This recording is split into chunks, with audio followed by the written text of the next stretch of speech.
Good morning बच्चों।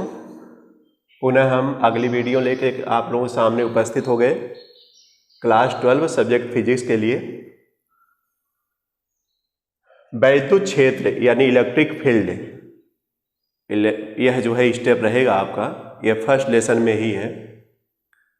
चूंकि lesson का नाम ही था कूलाम का नियम तथा वैद्युत क्षेत्र, तो कूलाम का नियम तो हमने बता दिया।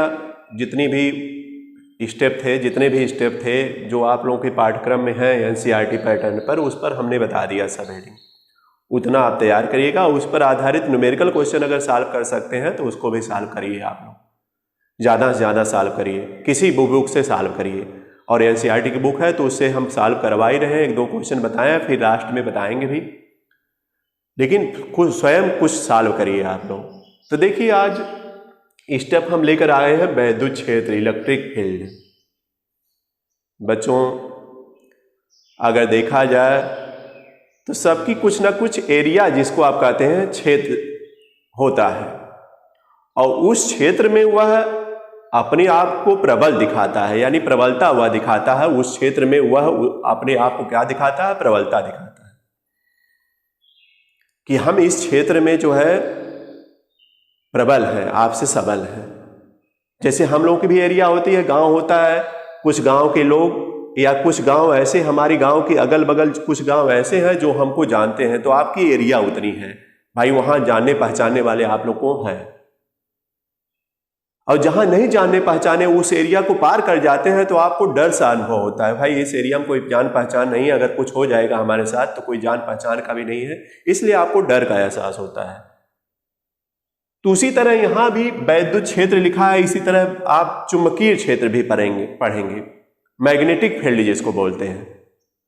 इसका भी एरिया होती है। जैसे देखिए, अगर वैद्युत क्षेत्र है तो अगर यहां पर कोई आवेश है, मान लीजिए यह धन आवेश है, क्यू आवेश है, धन आवेश। अब अगर कोई आवेश दूसरा इसके अंतर्गत लाते हैं, मान लीजिए वह क्यू डैश आवेश यहां पर लाए, तो अगर इसके द्वारा इस पर आकर्षण या प्रतिकर्षण बल का अनुभव हो रहा है तो इसका मतलब है कि यह जो आवेश है वह इसकी एरिया में है, इसके एरिया में यह आवेश है। लेकिन यही आवेश अगर यहां पर आप रख देंगे, या दूर रख दीजिए, थोड़ा और दूर रख दिया जाए, यहां पर हम मान लीजिए रख देते हैं, और क्यू डैश आवेश, अब इसकी एरिया, चूंकि आप जानते हैं इसकी एरिया चारों तरफ की यह है, इतने में यह आकर्षण बल का अनुभव या प्रतिकर्षित कर देगा इसको। लेकिन इस एरिया को जो आवेश पार करके रहेगा, यहां रख दिए, यहां रख दिए, यहां रख दिए, तो इसके आकर्षण या प्रतिकर्षण बल का अनुभव नहीं हो पाएगा। तो कहेंगे कि यह वैद्युत क्षेत्र के अंतर्गत नहीं है, लेकिन इसके अंतर्गत जो आएगा वह इसके द्वारा आकर्षित या प्रतिकर्षित हो जाएगा, तो कहेंगे कि यह वैद्युत क्षेत्र के अंतर्गत है। तो बताएंगे किसी बिंदु आवेश के चारों तरफ का वह क्षेत्र, किसी बिंदु आवेश के चारों तरफ का वह क्षेत्र जहां तक कि वह आवेश इसके आकर्षण या प्रतिकर्षण बल का अनुभव करता है, वह कहलाता है क्या? वैद्युत क्षेत्र।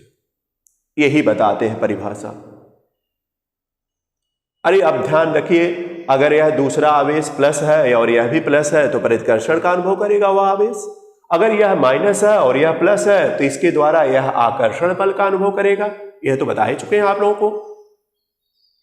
बोलिए, समझ में आ रहा है ना? ये ध्यान रखिएगा। इसी तरह चुंबकीय क्षेत्र भी होता है, चुंबक के चारों तरफ का वह क्षेत्र जहां तक कि उसके द्वारा आकर्षण अथवा प्रतिकर्षण बल का अनुभव किया जाता है, वह कहलाता है चुंबकीय क्षेत्र। आपका भी क्षेत्र होता है, जहां तक कि आपको जानने पहचाने वाले लोग हैं, वह आपकी एरिया यानी क्षेत्र कहलाएगा। आप तो समझ में आया होगा। तो इस पर आधारित हम लोगों को करना है, और इसमें बल रेखाएं खींची जाती हैं, वैद्युत बल रेखाएं खींची जाती हैं, चुंबकीय बल रेखाएं खींची जाती हैं। और ये बल रेखाएं कंपास हम लेकर के अगली वीडियो में आएंगे, कंपास से इस बल रेखाओं को खींचते हैं, और यह प्रैक्टिकली होता है। लेकिन यहाँ प्रैक्टिकल तो दिखाया नहीं जा सकता, लेकिन कंपास वगैरह आपको दिखाएंगे हम कि कंपास से कैसे हम लोग एरिया यानी यह जो है बल रेखाओं को खींचते हैं। और इन बल रेखाओं की खासियत होती है, लाइनें तो होती हैं, लेकिन ये बल रेखाएं कभी मिलती नहीं है। कभी ना मिलने का मतलब है कि समांतर रहेंगी, कभी नहीं मिलती हैं। इसी संबंधित यह वीडियो आपको रहेगा कि वैद्युत क्षेत्र क्या है, और फिर बल रेखाएं जब खींचते हैं तो किधर से किधर बल रेखाएं जाएंगी, इसके बारे में आप लोगों को बताना है। और इसी स्टेप को लेकर के कूलाम के नियम का पालन करते हुए आगे हम लोगों को बढ़ना रहेगा। तो बताइए समझ में आया होगा, कोई बोरियत तो नहीं महसूस हो रही होगी, ये ध्यान रखिएगा। तो चलिए एक हम छोटी सी कहानी आप लोगों को भी बता दे रहे हैं, बहुत मनोरंजन, चूंकि आप लोग पढ़े बहुत ज़्यादा और कभी कभी बच्चे करते हैं भाई कुछ मनोरंजन भी होता जाए, चूंकि हमेशा पढ़ना भी ठीक नहीं लगता है बच्चों को और क्लास में बच्चे कहते भी हैं, तो उस मनोरंजन के तहत एक हम छोटी सी कहानी आप लोगों को बता रहे हैं और वह विद्यालय संबंधित ही है। एक स्कूल आता है जिसमें एक मैथ वाले सर आते हैं और बहुत अच्छे से पढ़ाते भी हैं क्लास में जाकर बच्चों को, और बच्चे बहुत लाइक भी करते हैं। एक बार की घटना है, सर ऑफिस से निकलते हैं अपने और बच्चों के क्लास में पहुंचते हैं और जाकर कहते क्या है कि आज मैं आप लोगों से एक क्वेश्चन पूछूंगा, बहुत हमने पढ़ाया, आप लोगों को बहुत जानकारी दिया, लेकिन आज मैथ से संबंधित एक क्वेश्चन पूछ रहा हूं, आप लोगों को जवाब देना है। बच्चे सब कहे ठीक है सर पूछिए, एकदम हम बता देंगे हम लोग।